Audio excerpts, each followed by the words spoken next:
मायावती ने बहुजन समाज पार्टी को फिर से जीत की पटरी पर लाने के लिए खुद मोर्चा संभाला है।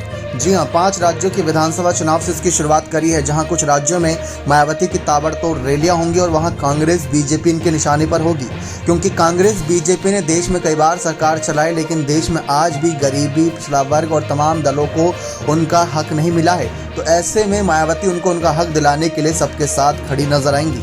लेकिन जैसा कि आप देख सकते हैं कि मायावती ने हाल ही के कुछ चुनाव में दूरी ऐसे बनाई थी मानो कि उनको विश्वास था कि उनके तमाम लोकल नेता उनको जीत दिला देंगे, लेकिन जब वहां पर वोट परसेंटेज घटा, उनको ज़्यादा जीत नहीं मिली, तो मायावती ने फिर से मोर्चा संभालने का फैसला किया।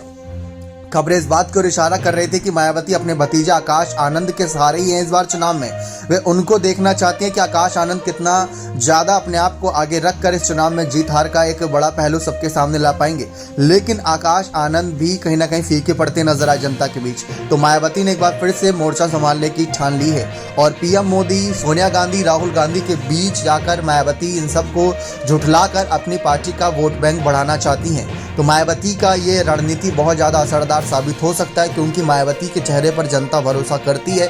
ये हम पहले भी देख चुके हैं। उत्तर प्रदेश जैसे बड़े राज्य में 4 बार मुख्यमंत्री रहना एक महिला के तौर पर यह बहुत बड़ी बात थी और सब चाहते हैं कि दलित अगर चेहरा कोई प्रधानमंत्री बने कभी तो वो मायावती ही हो, और मायावती इसके लिए पूरी कोशिश कर रही हैं। और अब जब 6-7 महीने बचे हैं लोकसभा चुनाव में, तो ऐसे में पहले विधानसभा चुनाव में अपने आप को आजमाना चाहती है कि उनके अंदर कितना दम बचा है।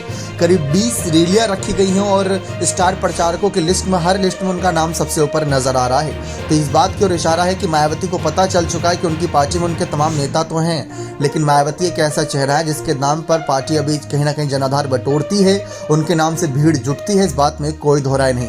लेकिन आप सभी को क्या लगता है कि क्या मायावती का जन समर्थन अब साथ देगा? क्योंकि वही वोट बैंक काटने के लिए भाजपा ने भी अपनी रणनीति दलित वोट बैंक के सहारे शुरू कर दी, सपा ने भी शुरू कर दी, कांग्रेस ने भी शुरू कर दी और चंद्रशेखर आजाद तो मुसीबत पहले से बढ़ा रहे हैं। इस बीच मायावती का आना कितने कुछ संदेश लाएगा, ये देखना दिलचस्प रहेगा। बने रहे चैनल के साथ। बहुत बहुत धन्यवाद।